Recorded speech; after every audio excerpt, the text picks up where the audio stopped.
வெளியே பார்க்க பலன்னு தெரியும். அது போட்டிருக்கான், சோளம் போட்டிருக்கான், நெல் போட்டிருக்கான், பூமுடி எடுக்க அது எடுக்கும்பாங்க. பூரா கடத்துல தான் கிடப்போம். நேரம் இருந்தால் தான் ஜெயிக்க முடியும். இப்போ அந்த பூ பாலிஷ் ஆகிறது, பெண்கள் வந்து பூ வைக்கிறதுக்கு மட்டும் மல்லிகைப்பூ வாங்குறாங்கல்ல. ஆமாம், அவங்களுக்கு அந்த ரேட்டுக்கு அது எப்படி போகும்? இப்போ பூ வாங்க நீங்கள் பூ இப்போ நான் தான் என்ன சொல்லுவேன்னா, இப்போ எங்கிட்ட வாங்கும்போது இப்போ 140 ரூபான்னு எங்கிட்ட வாங்கியிருந்தாங்க. ஒரு சின்ன கணக்கு 140 ரூபான்னு வாங்கியிருந்தாங்க. அவன் விற்கிறது 160, 180 அவன் விற்றுக்கிறான்.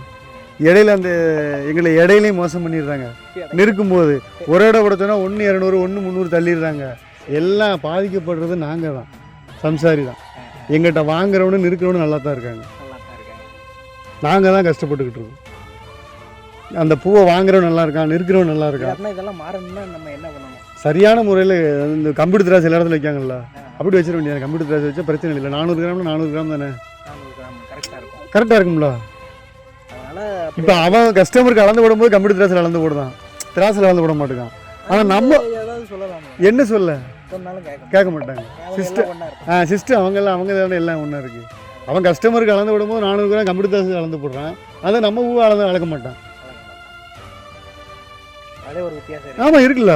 இப்போ நீங்கள் மார்க்கெட்டுக்கு போங்க, எல்லா இடத்துல கூட போட்டுருந்தாங்க. இப்போ கூட இப்படி அளந்துட்டு தான் போட்டுக்கிட்டு எல்லா கடையிலும் கம்ப்யூட்டர் திராட்சை உண்டு. நான் இந்த திராட்சை உண்டு.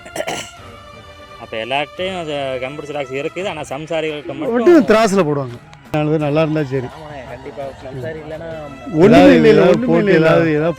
இன்னொரு 10 வருஷத்துல மக்கள் மத்தியில் ஏதாவது எல்லாத்தையுமே கஷ்டப்படுவாங்க. ஏதோ சம்சாரி ஒரு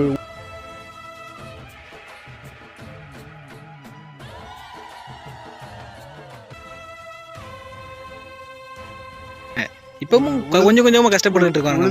ஒரு பாசிக்கு, ஒரு நெல்லுக்கு, எல்லாத்துக்குமே இப்போ கொஞ்சம் கஷ்டம். இன்னொரு 10-15 வருஷத்துல ரொம்ப கஷ்டப்பட்டுருவாங்க. அப்போ அவன் விளைவிக்கிறது அவன் சொந்தக்காரனை கொடுக்கத்தான் சரியா இருக்கும். மார்க்கெட்டுக்கு எங்க வரும்? வராது. வந்தா தானே அவன் பணக்கார இருக்கவங்களும் வாங்க முடியும்.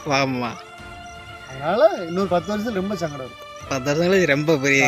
சரிண்ணே, மிக்க நன்றிண்ணே.